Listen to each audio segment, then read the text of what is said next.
विद्यार्थी मित्रों, आज આપણે ધોરણ 9 પ્રકરણ 6 પેશીઓ એનો આગળનો ટોપિક છે સંયોજક પેશી એના વિશે માહિતી મેળવીશું। લાસ્ટ સેશનમાં આપણે અધિચ્છદ પેશી વિશે માહિતી મેળવી હતી। ઓકે, તો સંયોજક પેશીનો પહેલો આપણે વિડિયો દ્વારા તમે સમજી લો, પછી હું તમને ડિટેલમાં સમજાવું છું।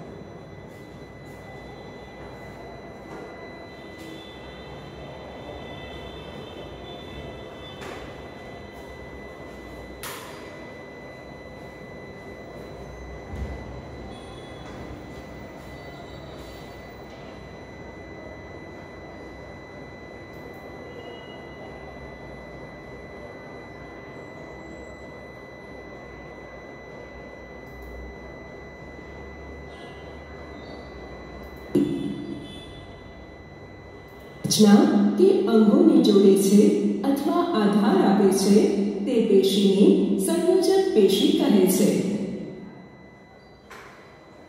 संयोजक पेशीना कोषो आंतरकोषीय आधार द्रव्यमां एकबीजा साथे ओछा जोड़ाયેલા હોય છે।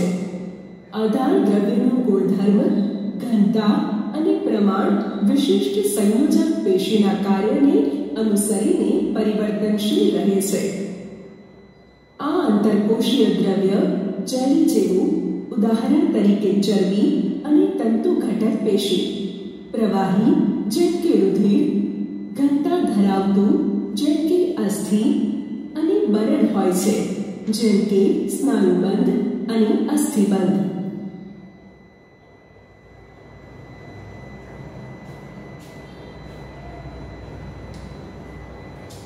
विद्यार्थी मित्रों, હવે સંયોજક પેશીનું છે એનું જે મેઇન ડિફરન્સ શું હોય છે? સંયોજક પેશી તો કનેક્ટિવ ટિશ્યુ છે, બરાબર?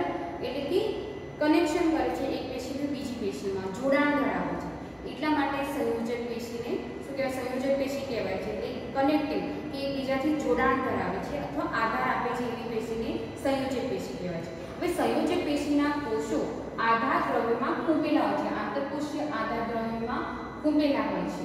હવે અહીંયા એકબીજા સાથે કોષો શું હોય છે? એકબીજા સાથે જોડાયેલા નથી હોતા, પરંતુ એમની વચ્ચે શું જોવા મળે છે? આંતરકોષીય આધાર દ્રવ્ય જોવા મળે છે। હવે આંતરકોષીય આધાર દ્રવ્ય છે અલગ અલગ પ્રકારનું છે।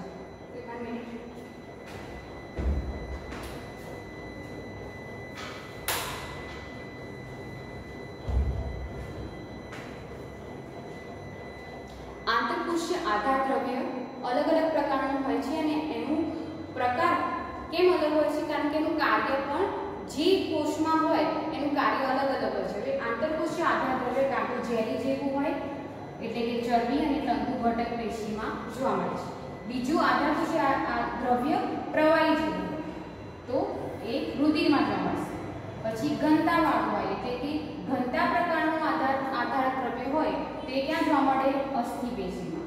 અને બરડ પ્રકારનું હોય તો ક્યાં જોવા મળે? સ્નાયુબંધ અને અસ્થિબંધમાં જોવા મળે છે। તો તમને એ બેઝિક ખ્યાલ આવી ગયો કે આંતરકોષીય સંયોજક પેશીમાં આંતરકોષીય આધાર દ્રવ્ય આવે છે જેમાં કોષો ખૂંપેલા હોય છે, એમાં એમાં અંદર દાખલ થયેલા હોય છે। ઓકે, હવે આંતરકોષીય આધાર દ્રવ્ય જુદા જુદા પ્રકારનું હોય છે। જેલી જેવું હોય તેનું કાર્ય પણ અલગ હોય છે। પ્રવાહી જેવું હોય છે, તો પ્રવાહી જેવું હોય છે જેમ કે આંતરકોષીય આધાર દ્રવ્ય પ્રવાહી જેવું હોય, પ્રવાહી પ્રકારનું હોય તે પેશી કઈ કહેવાશે? રુધિર પેશી કહેવાશે।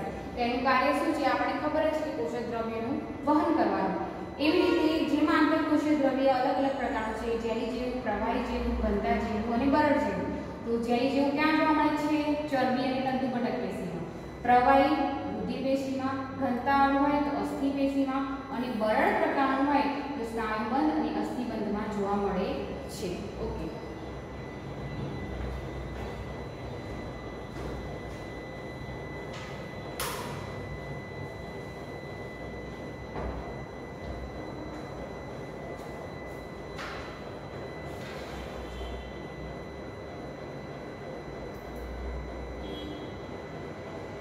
त्वचा અને સ્નાયુઓની વચ્ચે શરીરના આંતરિક ભાગોમાં જોવા મળે છે। સંયોજક પેશીના આધાર દ્રવ્યના આધારે આ પ્રમાણે મુખ્ય પ્રકારોમાં વહેંચી શકાય: રુધિર, अस्थि, अस्थिबंध तंतु, स्नायुबंध, कास्थि, તંતુ ઘટક, ચરબી કે મેદ. રુધિર. રુધિર પ્રવાહી સંયોજક પેશી છે. રુધિર આંતરકોશીય આધારક દ્રવ્ય ધરાવે છે, જેને રુધિર રસ કહે છે. રુધિર રસમાં લાલ રુધિર કોષો, શ્વેત રુધિર કોષો અને ત્રાકકણો નિલંબિત રીતે હોય છે. રુધિર રસમાં પ્રોટીન, મીઠું તથા અંતઃસ્ત્રાવો પણ હોય છે. તે વાયુઓ, પોષક તત્વો, અંતઃસ્ત્રાવો, પચીના ખોરાક, ઉત્સર્જિત પદાર્થો, ઝેરી દ્રવ્યો વગેરેને શરીરના એક ભાગથી બીજા ભાગોમાં સંવહન કરે છે.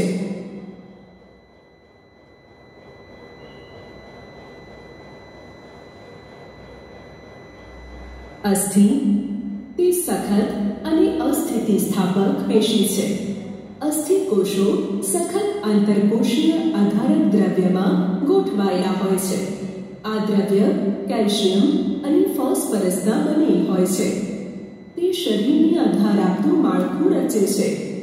કંકાલ તંત્ર મુખ્યત્વે અસ્થિ પેશી ધરાવે છે, જે શરીરના હાડપિંજરનું નિર્માણ કરી શરીરને આધાર, આકાર અને મજબૂતાઈ આપે છે.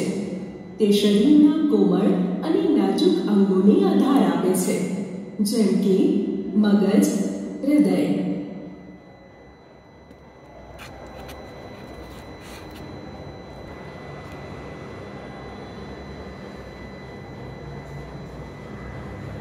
વિદ્યાર્થી મિત્રો, સંયોજક પેશીમાં આપણે સૌપ્રથમ રુધિર એક સંયોજક પેશી છે, બરાબર. રુધિર એક પ્રવાહી સંયોજક પેશી તરીકે વર્તે છે. તો એમાં આધારક દ્રવ્ય કેવું હોય છે? પ્રવાહી પ્રકારનું હોય છે. આધારક દ્રવ્ય કેવું હોય છે? પ્રવાહી પ્રકારનું હોય છે, બરાબર. તો આ રુધિર એને શું કહેવાય છે? રુધિર રસ કહે છે. રુધિર રસમાં લાલ રુધિર કોષો, રેડ બ્લડ સેલ, શ્વેત રુધિર કોષો, ત્રાકકણો પણ જોવા મળે છે. આ ઉપરાંત પ્રોટીન, મીઠું અને અંતઃસ્ત્રાવો પણ જોવા મળે છે. હવે તમને ખબર છે કે રુધિર શું કરે? વિવિધ પદાર્થોનું વહન આપણા શરીરમાં કરતી હોય છે. એમાં ગ્લુકોઝ પણ એટલે કાર્બોદિત પદાર્થો પણ આવી ગયા, ઓક્સિજન પણ આવી ગયું, કાર્બન ડાયોક્સાઇડ વાયુ પણ આવી ગયું. આ ઉપરાંત આ બધા કોષો, red blood cell, white blood cell અને પ્લેટલેટ્સ, બરાબર, લાલ રુધિર કોષો, શ્વેત રુધિર કોષો અને ત્રાકકણો એ બધા રુધિરમાં વહન પામતા હોય છે. એક જગ્યાએથી બીજી જગ્યાએ શરીરના અંગોમાં જતા હોય છે, બરાબર. તો રુધિર એક સંયોજક પેશી. એનું કાર્ય શું છે? તો વિવિધ પોષક દ્રવ્યોનું વહન કરે છે. પોષક દ્રવ્યોમાં કયા આવશે? કાર્બોદિત પદાર્થો, અંતઃસ્ત્રાવો આવે, બરાબર. આ ઉપરાંત જે વિવિધ વાયુઓ છે, ઓક્સિજન અને કાર્બન ડાયોક્સાઇડ વાયુ, એનું પણ વહન રુધિરમાં થતું હોય છે. એટલે કે રુધિર એક સંયોજક પ્રવાહી પેશી કેમ કહેવાય છે? કારણ આપો તો પૂછાય તો તમને ખ્યાલ હોવો જોઈએ. હવે તમે ઘણી વખતે તમારું જે બ્લડ સેમ્પલ, બ્લડ ટેસ્ટિંગ કરાવ્યું હોય કોઈ વ્યક્તિએ, તેમાં જે બ્લડ સેમ્પલ લેતા હોય છે, ત્યારબાદ એને શું કરવામાં આવે? એમાંથી રુધિર રસને અલગ કરવામાં આવે. રુધિર રસમાં પછી ચેક કરવામાં આવે કે કેટલા, જે કોઈ વ્યક્તિને બીમાર પડી હોય તેના red blood cell, white blood cell માપવામાં આવતા છે, કાઉન્ટ માપવામાં આવતા હોય છે, બરાબર ને. તો એમાં એકચ્યુઅલી રુધિરમાં આ આરબીસી, ડબલ્યુબીસી અને પ્લેટલેટ્સ હોય છે. જો એમના એવરેજમાં ફેરફાર થાય તો વ્યક્તિને કોઈ બીમારી હશે એવું કહી શકાય, બરાબર. આ તો એક વધારાની માહિતી તમને આપું છું. તો રુધિર આધારક દ્રવ્ય પ્રવાહી જેવું હોય છે. શેના કારણે મદદરૂપ થાય છે એ આપણને ખબર હોવી જોઈએ. ઓકે. હવે રુધિર પછી છે અસ્થિ પેશી. અસ્થિ એટલે કે જે આપણા હાડકાઓનું નિર્માણ કરે છે. અસ્થિ એટલે યાદ રાખવું, અસ્થિ અને કાસ્થી પાછું અલગ છે. અસ્થિ પેશી હોય છે એમાં આધારક દ્રવ્ય કેવું હોય છે? સખત પ્રકારનું હોય છે. એમાં જે કોષો, જે આધારક દ્રવ્ય હોય તે સખત પ્રકારનું હોય છે, જે આપણા શરીરના સમગ્ર હાડપિંજરનું નિર્માણ કરે છે. તો આધારક દ્રવ્ય શેનું બનેલું હોય છે? કેલ્શિયમ અને ફોસ્ફરસનું બનેલું હોય છે, જેના લીધે આપણા હાડપિંજર, હવે આપણા જે બોન્સ હોય છે, હાડકા, એ તમને મજબૂત જોવા કેમ મળે છે? કારણ કે એમાં અસ્થિ કોષો આવેલા હોય છે. અસ્થિ કોષોનું જે આધારક દ્રવ્ય કેવું હોય છે? સખત પ્રકારનું હોય છે. કેલ્શિયમ અને ફોસ્ફરસ બન્યું છે, જે આપણા આંતરિક અંગોને શું કરે છે? રક્ષણ આપે છે. જેમ કે આપણું મગજ છે એ આપણું ખોપરી આપણે બોન્સ દેખાય છે ને, ખોપરી એનાથી ઢંકાયેલું હોય છે. પછી આપણા ફેફસા છે એ આપણા જે છાતીનું હાડપિંજર છે એના વડે રક્ષાયેલા જોવા મળે છે, એટલે કે શરીરના આંતરિક અંગોનું રક્ષણ પણ કરે છે કે અચાનક જે ઝટકો આવે કે યાંત્રિક ઈજાથી અને નુકસાન પહોંચતું અટકાવે છે, યાંત્રિક ઈજાથી બચાવે છે, બરાબર। તો અસ્થિ શેનું બનેલું છે? આધારક દ્રવ્ય સખત બનેલું હોય છે કેલ્શિયમ અને ફોસ્ફરસ। ફરી એકવાર તમને ફિગર બતાવી દઉં।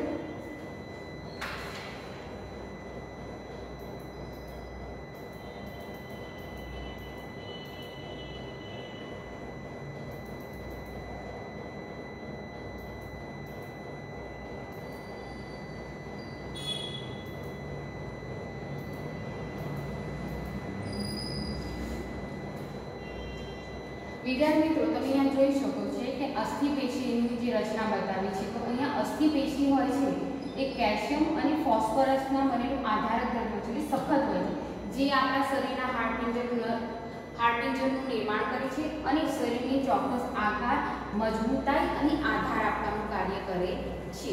અને આ ઉપરાંત શરીરના આંતરિક અંગોને શું કરે છે? રક્ષણ આપે છે। તો આ થઈ ગઈ અસ્થિ પેશી। ઓકે, હવે નેક્સ્ટ આપણે પેશી જોઈ લઈશું।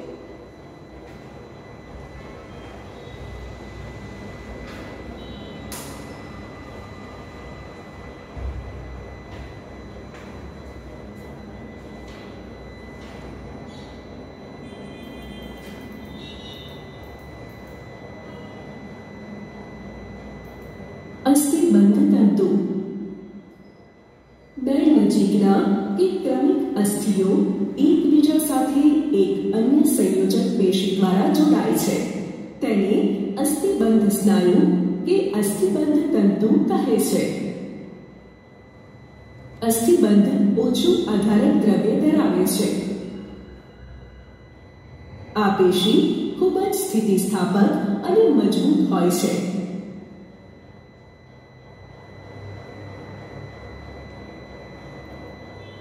સ્નાયુબંધ તે સ્નાયુ પેશી કે માંસપેશીઓની અસ્થિઓ સાથે જોડે છે। સ્નાયુબંધ મજબૂત તથા સીમિત સ્થિતિસ્થાપકતાવાળી રેસામય પેશી છે। તે સ્નાયુ અને અસ્થિઓનું હલનચલન કરાવે છે। તે અસ્થિઓને સ્નાયુ સાથે જોડે છે। ઉદાહરણ તરીકે એ પગના સ્નાયુઓનું એડીના હાડકા સાથેનું જોડાણ, બી આંખના ગોલકોનું આંખના ખાનાઓમાં અસ્થિ સાથે જોડાણ।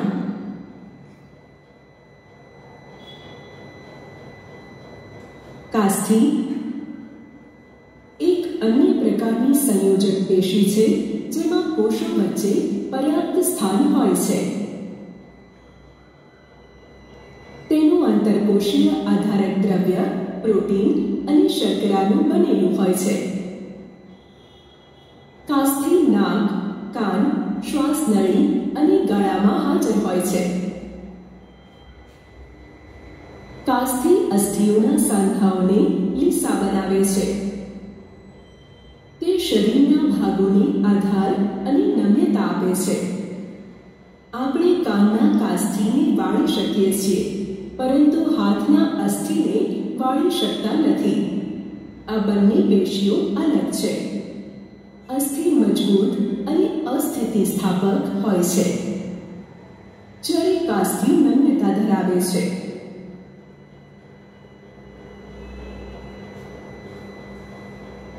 તંતુ ઘટક સંયોજક પેશી તે ત્વચા અને સ્નાયુ પેશીઓની વચ્ચે રુધિર વાહિની ફરતે ચેતાઓ અને અસ્થિ મજ્જામાં જોવા મળે છે। તંતુ ઘટક પેશીનું મુખ્ય કાર્ય આધાર અને મજબૂતાઈ આપવાનું છે। તે અંગોની અંદરની ખાલી જગ્યાને ભરે છે, તેમજ આંતરિક અંગોને આધાર આપે છે અને પેશીઓના સમારકામમાં મદદરૂપ થાય છે।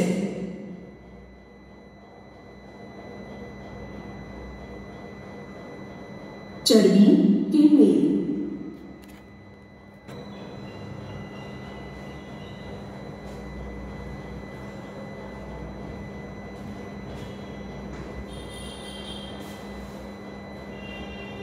વિદ્યાર્થી મિત્રો, આપણે રુધિર સંયોજક પેશી, ત્યારબાદ અસ્થિ। હવે આપણે સમજવાની છે અસ્થિબંધ તંતુ। અસ્થિ બંધ તંતુ શબ્દ પરથી તમને ખ્યાલ આવી જવો જોઈએ. અસ્થિ બંધ તંતુ કે જે બે ક્રમિક અસ્થિઓને જોડે છે, બરાબર. એટલા માટે આ પેશીને શું કહેવાય છે? અસ્થિ બંધ તંતુ કહેવાય છે. જે બે નજીકના અથવા ક્રમિક અસ્થિઓ એકબીજા સાથે એક અન્ય સંયોજક પેશી દ્વારા જોડાય છે, જેને અસ્થિબંધ સ્નાયુ કહેવાય છે. એટલે કે બે ક્રમિક અસ્થિઓ વચ્ચે એક સંયોજક પેશી આવેલી હોય છે, જેને શું કહે છે? અસ્થિબંધ સ્નાયુ કહેવાતું હોય છે. જે કેવું હોય છે? મજબૂત અને અહીંયા આધારક દ્રવ્ય કેવું હોય છે? મજબૂત અને સ્થિતિસ્થાપક જોવા મળે છે, બરાબર. હવે નેક્સ્ટ છે આપણી જે સંયોજક પેશી છે કાસ્થિ, બરાબર.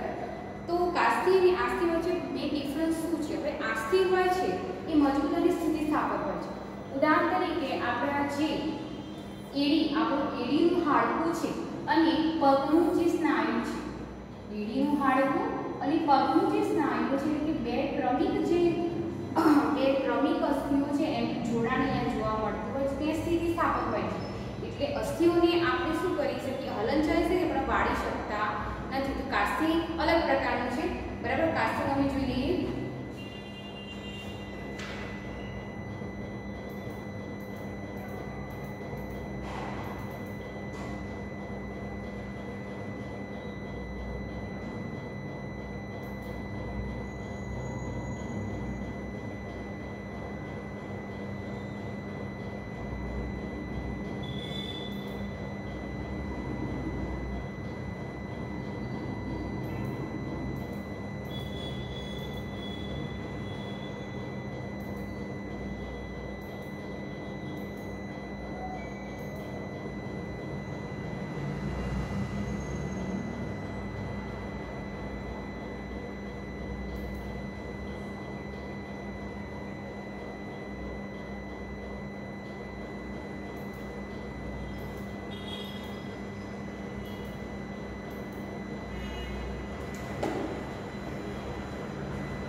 ઓકે, આપણે કાસ્થિ પહેલા સ્નાયુબંધની વિશે માહિતી મેળવી દઈએ.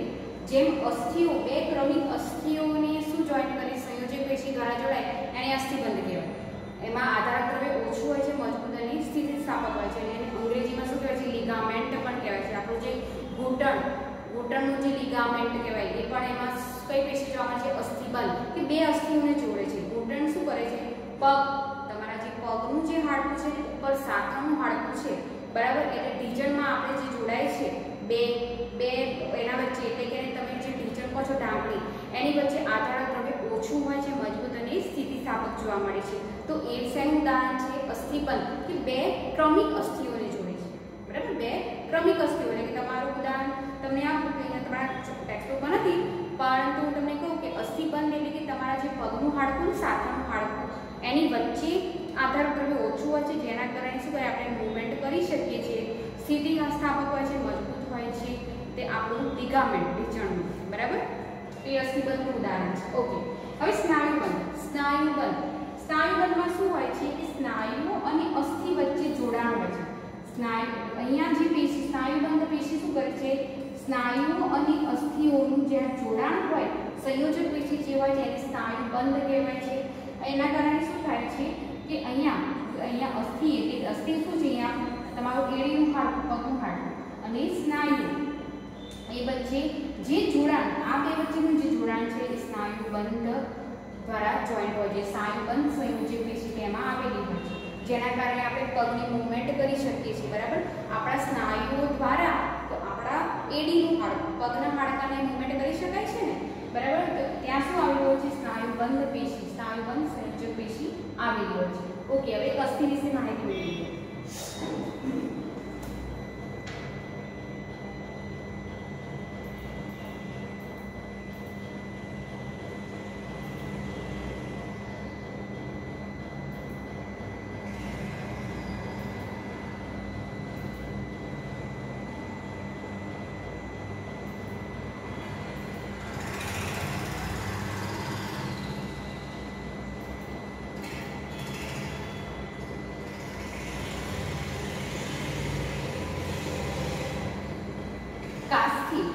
તો કાસ્થિ પેશીમાં શું હોય છે કે આંતરકોષીય આધાર દ્રવ્યમાં કાસ્થિના કોષો તમે અહીંયા જોઈ શકો છો. આંતરકોષીય આધાર દ્રવ્ય અહીંયા કોષો જે અવકાશ અહીંયા આંતરકોષીય આધાર દ્રવ્યમાં આ કાસ્થિના કોષો ગોઠવાયેલા હોય છે. તો કાસ્થિનું કાર્ય શું છે કે જે આપણા અંગોને અસ્થિઓની સપાટીને લીસા બનાવે છે. આ ઉપરાંત ક્યાં જોવા મળે છે તો નાક, કાન, શ્વાસનળી અને ગળામાં જોવા મળે છે કાસ્થિના. હવે આપણે કાનની જે આપણે કાનને શું કરી છે કાનમાં કાસ્થિના કોષો આવેલા છે. તો કાનને તમે હલાવી શકો છો, બરાબર, તમારા કાનને હલાવી શકો છો. પરંતુ આજથી આપણું હાડકું જે અહીંયા હાથનું હાડકું છે એને આપણે બેડ કરી શકો, હાથનું મૂવમેન્ટ કરી શકો, પણ તમારું જે હાડકું છે એને તમે વાળી શકો નહીં. એટલે આસ્થિમાં શું હોય છે કે આધાર દ્રવ્ય સખત અને સખત હોય છે, મજબૂત હોય છે. એટલે એને શું થાય તૂટી જાય પણ વાળી શકાય નહીં. જ્યારે કાસ્થિમાં શું હોય છે કે આધાર દ્રવ્ય શેનું બનેલું છે પ્રોટીન અને શર્કરાનું બનેલું હોય છે. આસ્થિના કોષોને શું કરે છે આસ્થિને કોષોને દિશા બનાવે છે. આ ઉપરાંત ક્યાં જોવા મળે છે નાક, કાન, શ્વાસનળી અને ગળામાં જોવા મળે છે કે જ્યાં આપણે મૂવમેન્ટ કરી શકીએ છીએ, હલનચલન કરી શકાય છે. તો કાસ્થિ અને આસ્થિ વચ્ચે મુખ્ય તફાવત આ રહેલો છે. તો ખ્યાલ આવી ગયો. કાસ્થિ શેમાં જોવા મળે છે કાન, નાક, શ્વાસનળી, ગળામાં જોવા મળે છે, નમ્યતા બક્ષે છે, બરાબર ને? ઓકે.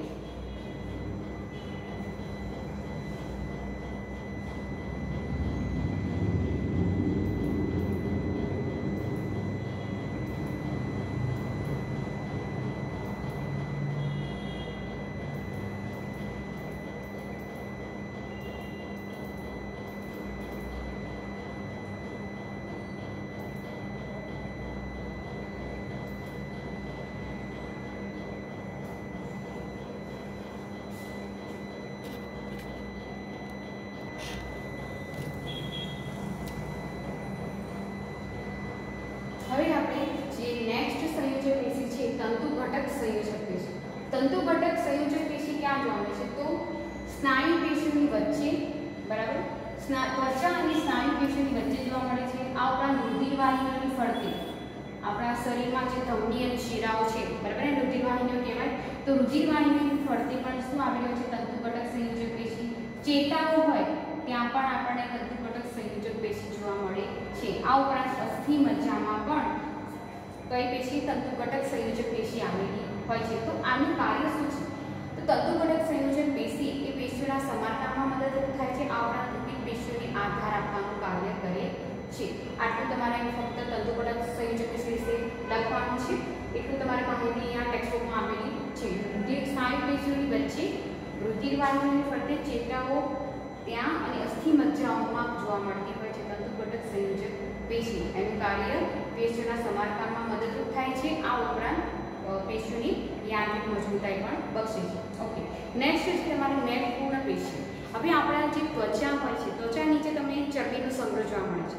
હવે ચરબીમાં કયા કોષો આવે છે મેદપૂર્ણ કોષો અથવા મેદપૂર્ણ પેશીના કોષો, ચરબીના કોષો આવેલા જોવા મળે છે. આ ઉપરાંત અંગોના આંતરિક જોડાણની વચ્ચે આંતરિક જે અવકાશ હોય ત્યાં પણ ચરબીના કોષો જોવા મળે છે. હવે ચરબીનું કાર્ય શું છે ઉષ્માનું, આપણા શરીરના જે તાપમાનનું નિયમન, ઉષ્માનું નિયમન ચરબીના કોષો દ્વારા થતું હોય છે. એકવાર એનો ફિગર જોઈ લઈએ.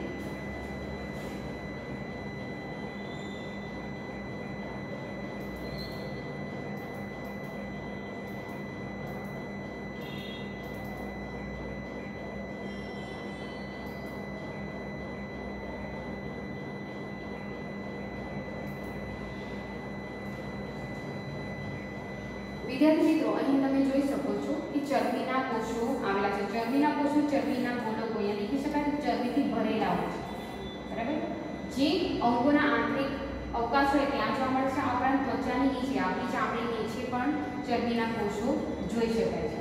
તો આજે આપણે સંયોજક પેશી એમાં કઈ જોઈ ગયા?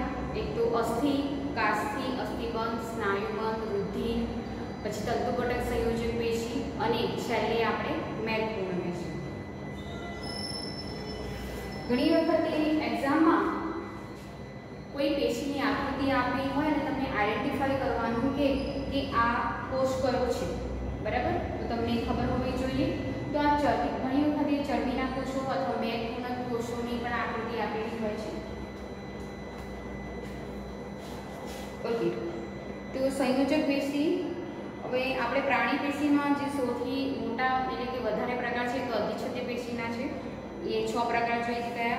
સંયોજક પેશીમાં પણ આપણે અસ્થિ, કાસ્થી, રુધિર, અસ્થિબંધ, પછી સ્નાયુબંધ, તંતુકોટક સંયોજક પેશી અને છેલ્લે ચરબી. તો આ બધા સંયોજક પેશીના પ્રકારો છે અલગ અલગ. હવે તમને ખ્યાલ આવી ગયો હશે કે દરેક પેશીમાં તમે જોયું કે એનું આધારક દ્રવ્ય કેવું હોય છે, કાં તો સખત હોય છે, મજબૂત હોય છે, જેલી જેવું હોય છે, બરાબર, પ્રવાહી જેવું હોય છે, કે જેવું એનું કાર્ય હોય, જ્યાં એને જેવા કાર્યની જરૂર હોય છે એવું આધારક દ્રવ્ય તમને અહીંયા જોવા મળે છે. હવે અસ્થિમાં કેવું હોય છે કે આધારક દ્રવ્ય સખત અને મજબૂત જોવા મળે છે, એટલે જે આપણા શરીરના આકાર, હાડપિંજરનું નિર્માણ કરે છે એટલે શરીરનો આકાર જળવાઈ રહ્યો છે, બરાબર. રુધિરમાં પ્રવાહી પેશી છે, એટલે કે આધારક દ્રવ્યના લીધે આ સંયોજક પેશીના જુદા જુદા પ્રકાર પડે છે, બરાબર. તો અહીંયા આપણે અધિચ્છદ પેશીમાં કોષોના આકારના લીધે એના પ્રકાર પડતા. અહીંયા આધારક દ્રવ્ય સંયોજક પેશીમાં તેમાં રહેલું આધારક દ્રવ્યના કારણે એના જુદા જુદા પ્રકારો આપણને સમજી ગયા. ઓકે, સંયોજક પેશી આજે આપણે આગળ સુધી રાખીશું. નેક્સ્ટ સેશનમાં આપણે આઈ થિંક હવે તમારે સ્નાયુ પેશી અને ચેતા પેશીનું બાકી છે, તો ત્યારબાદ ઇન્ડેક્સના પ્રશ્નો આપેલા છે. તો તમારે હોમવર્કમાં શું કરવાનું છે? તમારે હોમવર્કમાં સંયોજક પેશી, એના જે સામાન્ય લક્ષણો જણાવો અને કોઈ પણ 3 સંયોજક પેશી વિશે માહિતી લખો. આ તમારો હોમવર્કનો ક્વેશ્ચન. ઓકે, ફરી આપણે નેક્સ્ટ સેશનમાં મળીશું. Bye, thank you.